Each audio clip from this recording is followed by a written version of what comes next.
മക്കളെ, ആൽഡിഹൈഡിന്റെ പ്രിപ്പറേഷൻ വളരെ ഇമ്പോർട്ടന്റ് ആണ്. രണ്ട് പ്രധാനപ്പെട്ട പ്രിപ്പറേഷൻ ആണ് റോസൻമൺസ് റിഡക്ഷനും സ്റ്റീഫൻസ് റിഡക്ഷനും. റോസൻമണ്ട് റിഡക്ഷൻ എന്ന് പറഞ്ഞാൽ ആസിഡ് ക്ലോറൈഡിനെ നമ്മൾ റിഡ്യൂസ് ചെയ്യുക. കാറ്റലിസ്റ്റ് പലേഡിയം ആണ്, സപ്പോർട്ട് ചെയ്യാൻ ബേരിയം സൾഫേറ്റ് ഉണ്ട്. അപ്പൊ നമുക്ക് ആൽഡിഹൈഡ് കിട്ടും. That is called Rosenmund's reduction. എന്നാൽ സ്റ്റീഫൻസ് റിഡക്ഷൻ എന്ന് പറഞ്ഞാൽ നമ്മളൊരു നൈട്രയിലാണ് എടുക്കുന്നത്. അതിന് സ്റ്റാനസ് ക്ലോറൈഡിന്റെയും HCl-ന്റെയും പ്രസൻസിലാണ് റിഡക്ഷൻ നടത്തുന്നത്. അപ്പൊ നമുക്ക് ഇമൈൻ ആണ് കിട്ടുക. ആ ഇമൈനെ നമ്മൾ ആസിഡിന്റെ പ്രസൻസിൽ ഹൈഡ്രോളിസിസ് നടത്തിയാൽ same number of carbon atom ഉള്ള ആൽഡിഹൈഡ് കിട്ടും. ഇവിടെ എന്താണോ സ്റ്റാനസ് ക്ലോറൈഡും HCl-ഉം ചെയ്തത് അതേ ഡ്യൂട്ടി ചെയ്യാൻ കഴിയുന്ന ആളാണ് DIBAL H, di iso butyl aluminium hydride. ഇനി അരോമാറ്റിക് ആൽഡിഹൈഡിന്റെ പ്രധാനപ്പെട്ട രണ്ട് പ്രിപ്പറേഷൻ ഉണ്ട്. ഒന്ന് ഇറ്റാഡ് റിയാക്ഷൻ ആണ്, then Gattermann Koch reaction.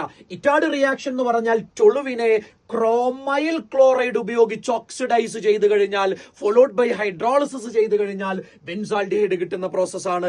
ഗെറ്റർമാൻ coach reaction എന്ന് പറഞ്ഞാൽ ബെൻസീനിനെ കാർബൺ മോണോക്സൈഡിന്റെയും HCl ഗ്യാസിന്റെയും മിക്സറുമായിട്ട് അൺഹൈഡ്രസ് അലുമിനിയം ക്ലോറൈഡിന്റെയോ കുപ്രസ് ക്ലോറൈഡിന്റെയോ പ്രസൻസിൽ ട്രീറ്റ് ചെയ്താൽ ബെൻസാൽഡിഹൈഡ് കിട്ടുന്ന പ്രോസസ്സിനെയാ ഗെറ്റർമാൻ കോച്ച് റിയാക്ഷൻ എന്ന് വിളിക്കുക. നാലും നെയ്മഡ് റിയാക്ഷൻ ആണ്, വളരെ ഇമ്പോർട്ടന്റ് ആണ്.